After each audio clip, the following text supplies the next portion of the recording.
एक बड़ी सुंदर बात लिखी है।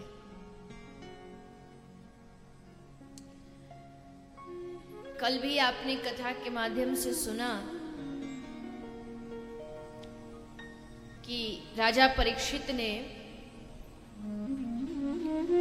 कलयुग को रहने के लिए 4 स्थान दिए हैं। 5वां स्वर्ण बाद में मांगने पर दिया गया।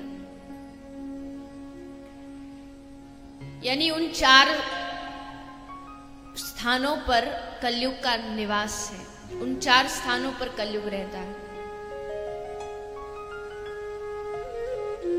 जिसमें पहला है द्युत और दूसरा है द्युतम पानम। पानम अर्थात मदिरा का पान करना। वेद भी जीव के, इंसान के, मनुष्य के जीवन में 7 मर्यादाओं की बात करता है। 7 मर्यादा हर एक व्यक्ति के जीवन में ये 7 मर्यादा होनी चाहिए वेद भगवान के अनुसार। और जिसके जीवन में ये 7 मर्यादाएं हैं, वो भले किसी भी संप्रदाय का हो, किसी भी धर्म का हो, किसी भी संप्रदाय का तिलक लगाता हो, भले पैंट शर्ट पहनता हो, लेकिन वो संत है। ये 7 मर्यादा उसके अंदर होनी चाहिए। उन 7 मर्यादाओं में वेद भगवान पहली मर्यादा जो कह रहे हैं वो यही है, मद्यपान। मद्यपान यानी सुरा, जो सोमरस भी जिसको कहते हैं और आजकल की भाषा में शराब जिसे कहते हैं। ये मद्यपान जिसके जीवन में नहीं होगा, वेदों के अनुसार उसका जीवन नियंत्रण में है। किंतु अधिकांश आज ये देखा जाता है समाज में,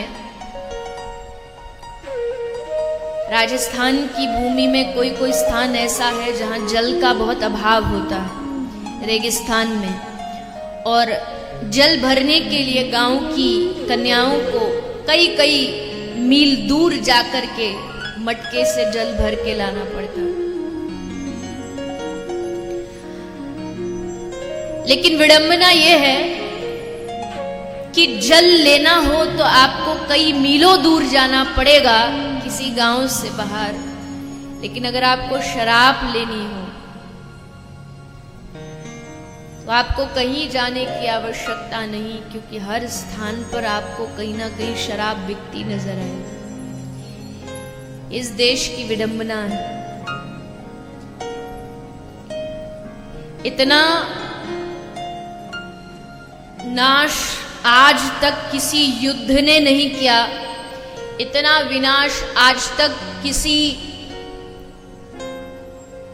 तूफान ने नहीं किया, इतना विनाश आज तक किसी भूकंप ने नहीं किया, जितना विनाश एक शराब की बोतलों ने इस दुनिया में किया।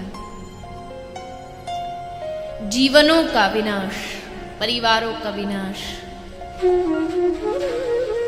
लेकिन फिर भी कई लोग होते ना, कहते महाराज क्या करें, आदत छूटती नहीं है।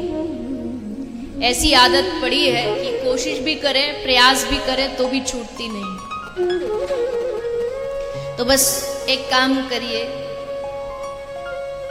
ये दुनिया का नियम है, ये दुनिया की रीति है कि जब किसी व्यक्ति को छोटे नशे से बड़ा नशा प्राप्त हो जाता है, बड़ा नशा हाथ लग जाता है, तो छोटा नशा अपने आप छूट जाता है।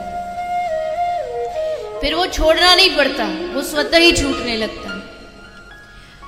तो ये जो नशा है शराब का, तंबाकू का, बीड़ी का, सिगरेट का, कुछों को चाय का ही नशा होता है। बिना चाय जी ही नहीं सकते, बोले महाराज चाय नहीं पीते तो सर में दर्द हो जाता, ये भी नशा है।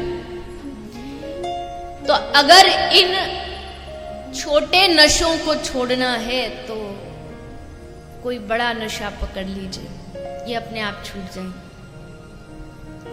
अब कहेंगे कि बड़ा नशा कौन सा है, फिर कौन सा है?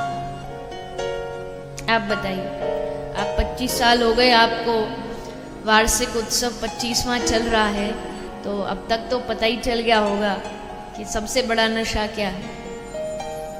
क्या है मैया, वो क्या है?